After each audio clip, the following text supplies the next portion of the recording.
Sabayan natin na ipasa.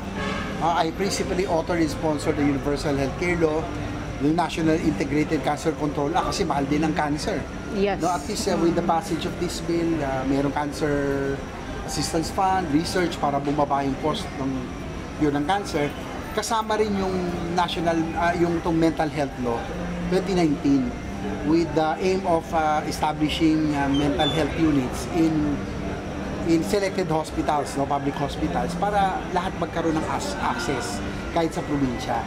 And hopefully, ang key naman dito is funding, no, na hopefully with this, with that happen to Eman, it help create awareness, magkakaroon tayo ng suporta ngayon kung sakaling we will make an ayoko na ng insertion, amendment na lang to augment yung mental health law para madagdagan yung pondo for those mabigyan assistance, those who would need help.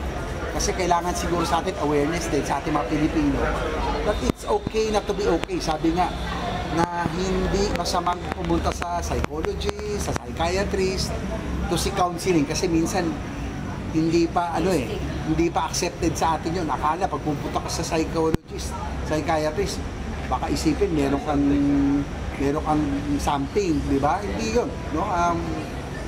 Dapat malaman na we have to educate everybody na pag meron tayong problema, it's okay to seek mental health, counseling, to seek psychiatrist or psychological help para at least ma-overcome natin yung mental health issues. San JB, kayo po, how do you take care of your mental health? Siguro, para mabawasan, siguro, I'm in politics. I'm also subject to online bullying, harassment.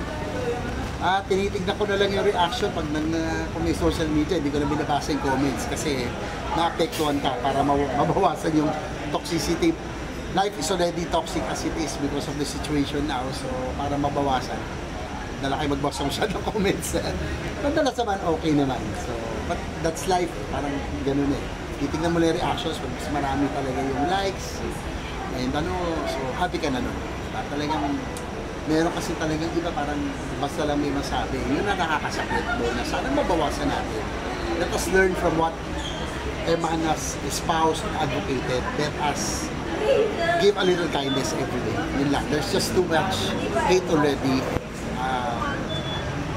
in social media. Okay.